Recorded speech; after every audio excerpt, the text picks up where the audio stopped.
I made an operating systems tier list. We're going to be ranking 14 operating systems, going through each of them with their advantages and disadvantages, and working out the best one which you should switch to out there. So, without further ado, let's get into it. Alright guys, so here is the tier list, and let's kick things off with Ghost Specter. Now I'm going to put Ghost Specter in the A tier. Now if we have a look at my video on Ghost Specter, as you can see, the install is pretty cool. They changed the background, and they also include some really useful tools in the setup, stuff like AOME, CPU-Z, all pre-installed in the ISO. Now that does mean that the file size is quite big, but it's quite cool, and I've never seen an operating system do this before. There's so many different versions of Ghost Specter as well. I think I covered the super light version in my video, but there's so many to choose from. You can choose from them with Defender, without Defender. There's some really good options. As you can see, when you set up Ghost Specter, you get a really cool animation, and then you're greeted with what is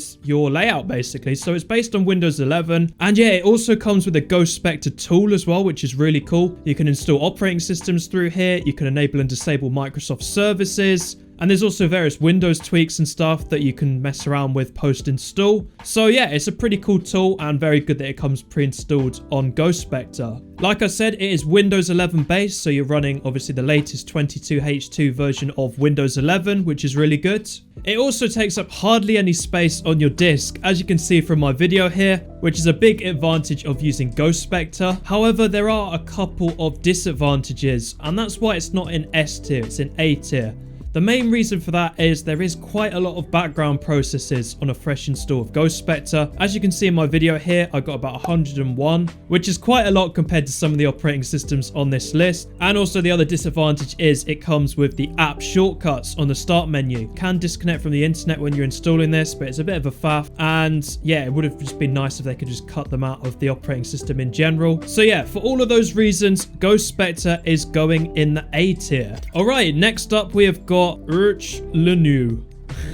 So Arch Linux is going to go in the S tier, mainly because Arch Linux users scare me, and if I put it any lower than S tier, they're all going to swarm to my comments, and it's going to be an absolute bloodbath. Why are you running? But it is a very good version of Linux. So the main advantages of Arch Linux, other than the street cred and the ability just to say I use Arch pretty much everywhere, is that it's endless customizability. You're basically in control of your computing experience on Arch. So you install everything yourself, you set it up how you want it to set up. It's pretty much your PC, your way, basically. Now, because I use KDE Plasma, there was some pre-installed stuff in the desktop environment, which isn't great, but I'm sure you can choose another desktop environment, or if you're really clever, you could probably make one yourself. So the other advantage of Arch Linux is you get the most performance out of your hardware. So since Arch Linux is so minimal, there's hardly any bloatware, you can pretty much game on a potato system with Arch Linux, and it'll perform at its very best. So this is me playing Minecraft on Arch Linux. I hadn't set it up properly, and I ended up getting about 14 FPS. So yeah, if I had a lot more time to do troubleshooting, as I said, and set it all up properly, I probably would have got much better performance. So that's the biggest con of Arch Linux really, is that you just need a lot of time on your hands to do it. So I'd say that's the main disadvantage of Arch Linux really. You need to really know what you're doing. You need to have a lot of time on your hands to do troubleshooting and set it up. But once you get it to that sweet spot, it is hard to go wrong, honestly. It's a very good version of Linux. Everyone always talks about how good it is, and I must admit I agree with them. Alright, next up we have got GGOS. So GGOS is a version of Windows 10. As you can see, it's heavily customized. This is the setup here. They've obviously changed the background to say GGOS and that kind of thing, but it's a fairly simple Windows 10 install, so there's not much to do. The main setup, there's no telemetry questions or anything like that. You simply just input your username, and then it just sets up your desktop, prepares Windows, and you're good to go. There's hardly anything to it. There's no desktop wallpaper. It's really slim and it's really cut down, and there's definitely no Windows updates. So all the drivers you've got to get yourself. But on a low-end system, if you know what you're doing, you can't go wrong with GGOS whatsoever. Just make sure you grab all of your drivers using Snappy Driver Installer, or even from the manufacturer's website. So yeah, this is me basically getting all my drivers for my hardware. I had to go online and get the Intel drivers for my graphics and set it all up. It's a bit of a pain, but once you do it once, that's it. You don't have to do it anymore. And GGOS is just a really good blank slate to work from in my opinion. Now, the most insane advantage of GGOS, and I didn't actually realize it in the video, is the background processes are incredible. So just look at the task manager here, about 19 background processes, 20 or so Windows processes. However, if we go into performance, look at that, 49 processes on GGOS. That's probably the lowest out of this entire tier list. So GGOS is a very, very good option for a low-end PC. It's for people that, you know, maybe don't have a lot of time, not as tech savvy to install something like Linux. They still want the Windows experience, they want the game support. There's hardly any latency or anything like that. Mouse delays all completely fixed straight out the box. And my performance on GGOS was really good in this video. I was getting about 300 FPS, which is pretty good for a low-end PC. And the other disadvantage of GGOS is it's only a Windows 10 version available. There's no Windows 11 version. However, with all that said,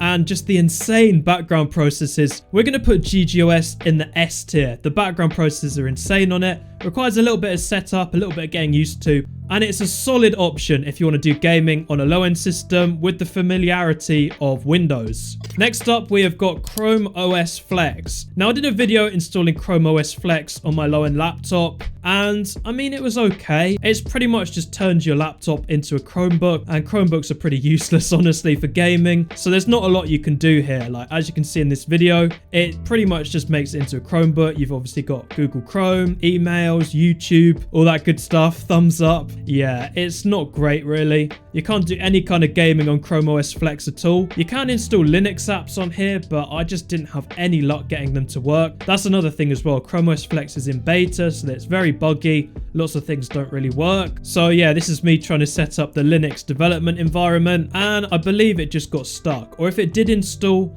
you are running Linux in a virtual machine, which will further reduce your performance when it comes to gaming. So you're better off just installing Linux on your computer, honestly. It's only really good for day-to-day tasks like emails and general web browsing, schoolwork, that kind of thing. But gaming, you can forget about it. Main advantages for Chrome OS Flex is it breathes new life into old computers, and it's also very easy to use and install. I mean, Chrome OS Flex, it pretty much does everything all for you. Yeah, as you can see here, error installing Linux. I just couldn't get it to work in this video. I don't even know why it's on this tier list, honestly. It's not a good operating system, so we're going to put it in F tier.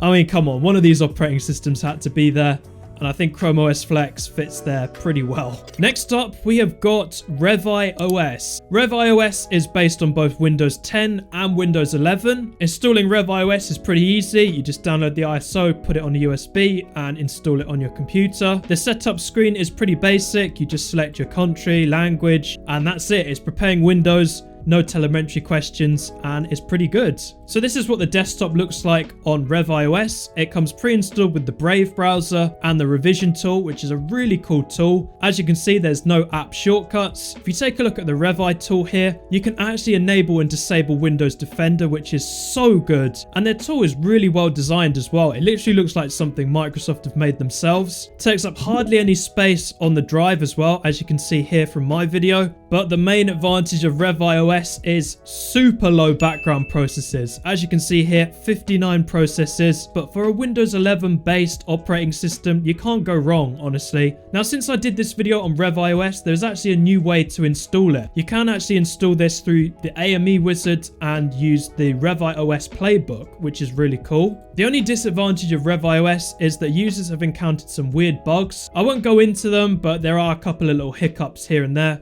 which is to be expected really from a custom OS running on, you know, one of the latest versions of Windows 11. I'm pretty sure they've killed off Edge as well in Revi OS. It's just a solid option. So for that reason, we're going to put Revi OS in the S tier. S tier is filling up a little bit here, but yeah, let's see what we've got next. So next up we have got, I'm guessing that's Tiny 11. So Tiny 11 is pretty much a stripped down version of the standard Windows 11. But the problem with Tiny 11 is we've got these telemetry questions. They're not skipped, they're not cut out of the operating system. There's obviously all of these app shortcuts in the start menu. I honestly have nightmares about this start menu. Microsoft Teams comes pre-installed as well on it. However, there is one silver lining with Tiny 11, and they have actually managed to kill Microsoft Edge. So there's no web browser that comes pre-installed on Tiny 11. As you can see here, it's built off one of the latest versions of Windows 11 as well, which is good. However, the main disadvantage of Tiny 11 for me is the background processes. As you can see here in my video, I had 133 running in the background, so it's not great really. The biggest selling point about Tiny 11 is the disk usage. As you can see, it takes up hardly any on my C drive in this video. So if you've got a small hard drive or not much space, then Tiny 11 is a great option, but honestly I wouldn't recommend it. We're going to put Tiny 11 in the B tier, I think. It's not great. It's pretty much just like a standard gutted Windows 11 install. However, they haven't done much gutting, so for that reason it's going in the B tier. Next up we have got Bo, or BC. What is this? Okay, this is Nobara Linux. Now, I did a video on Nobara Linux about 4 months ago, and I said it was the best Linux gaming distro. Do I still stand by that? Yeah, because honestly, I haven't checked out Linux very much since then. So this is Nobara, as you can see here. You can get it from their website. It's pretty good. It's based on Fedora, which is quite a popular version of Linux. It's very user-friendly.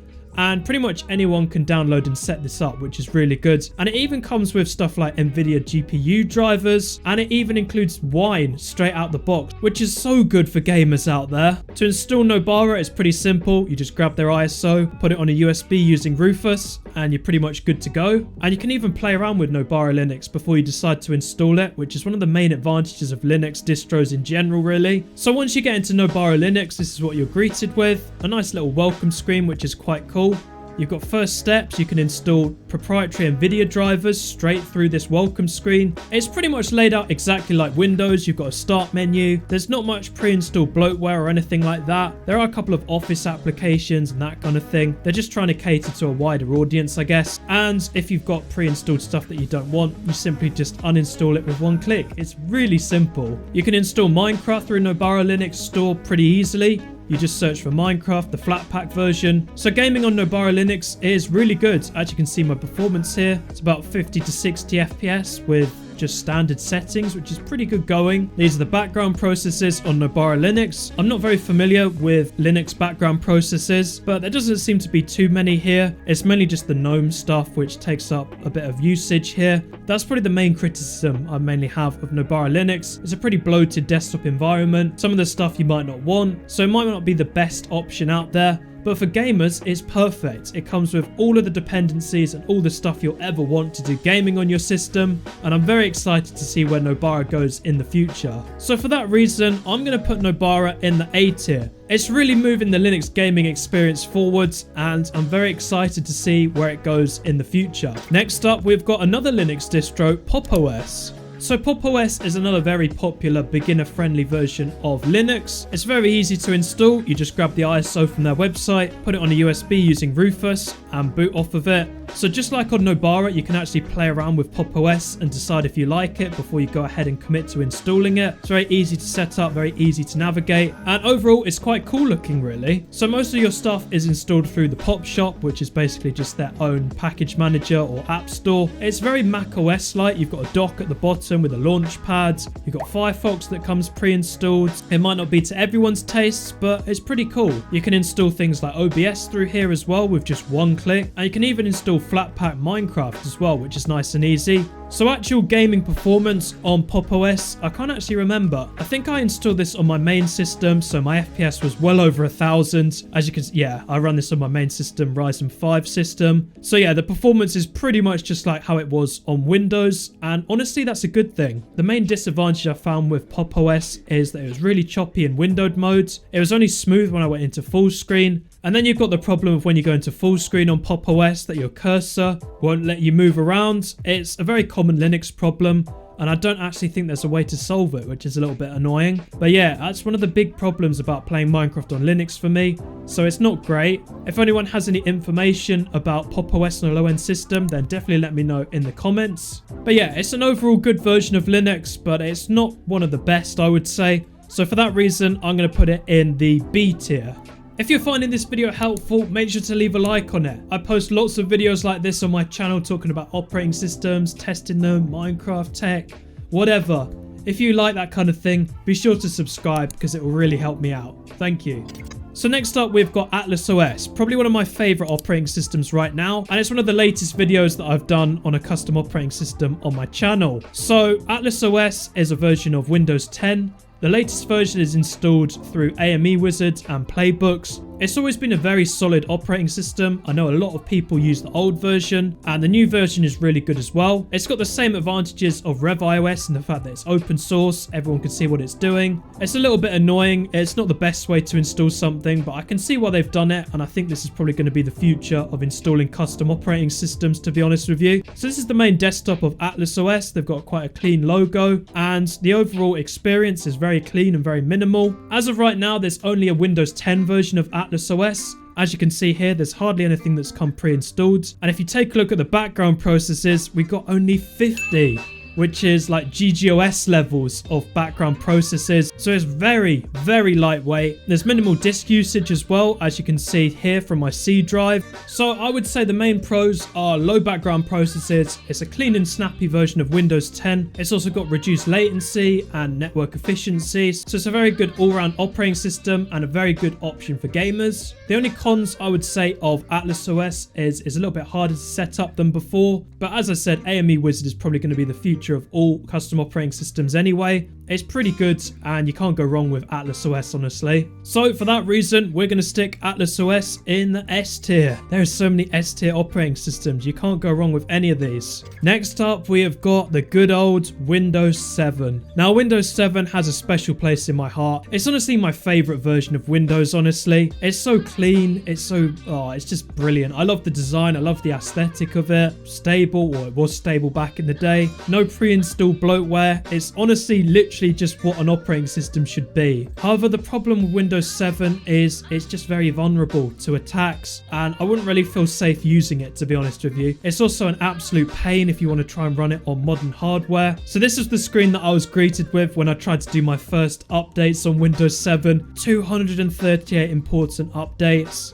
It took forever, but it was worth the wait. Honestly, I would use Windows 7 now, but it doesn't have support for the Microsoft Store. And one of the big things that I noticed when I was using Windows 7, specifically late at night, was there's no dark mode. So your eyes have to suffer the light mode, basically. The other problem is with the aero animations. So for example, I actually have to disable this in order to get good frames on Minecraft. You just can't use them on a day-to-day basis without really severely affecting the performance of your computer. And if you're on a low-end system, I'm sure it'd be even worse. But it's still a solid operating system. I really do like Windows 7. So it kind of hurts me that we're probably going to have to put Windows 7 in the B tier. We all know all day long it's an S tier operating system. Next up, we have got Ubuntu. Now, Ubuntu is another one that I did a video on about a year ago. I believe just after PopOS. Ubuntu and PopOS are very similar. Very easy to install. Very user-friendly. You simply just grab the ISO, put it on a USB, and just boot off it on your system. And yeah, you just set it up, and it's got quite an interesting layout. So PopOS had the dock on the bottom of the screen, similar to macOS. This has it on the left, which is a little bit weird.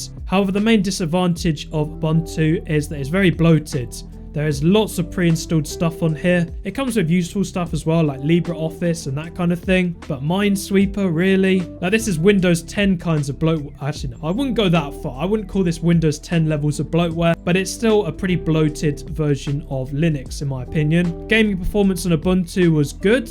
I got about 80 FPS with just standard settings on Intel HD graphics, which wasn't too bad at all. And it pretty much just opens and runs just like it would on Windows. But I wouldn't really recommend Ubuntu because of all the bloatware and stuff. But we're going to put it in the C tier. It's not a great option, but it's about an average option, I'd say, which is what C tier should be. Next up, we have got Windows 8.1. Now, Windows 8.1 has got that kind of either you love it or you hate it kind of design. The setup is pretty simple and pretty easy to install. I believe support has literally just ended, which is a little bit of a shame. Like, you know, like I was saying, Windows 7 was the best version. Yeah, Windows 8.1 or Windows 8 in general is when it started to go very downhill for Microsoft, in my opinion. I mean, look at all this stuff in the pre-install. It's pretty ridiculous, to be honest. It does come with quite a lot of pre-installed stuff, maybe stuff you might not want, like OneDrive, Skype, but it's nowhere near as bloated as a Candy Crush ridden Windows 10 install or even a Windows 11 install for that matter. And design-wise, it's kind of like a hybrid between Windows 7 and Windows 10. But the main annoyance really for me is if I open up one of these apps, it goes completely full screen. There's no close button or anything like that. And I feel like Windows 8.1 is far better enjoyed on like a tablet computer or a touchscreen laptop. I think that's what it was mainly designed for. For a desktop keyboard and mouse kind of environment, I don't think Windows 8.1 was really that good.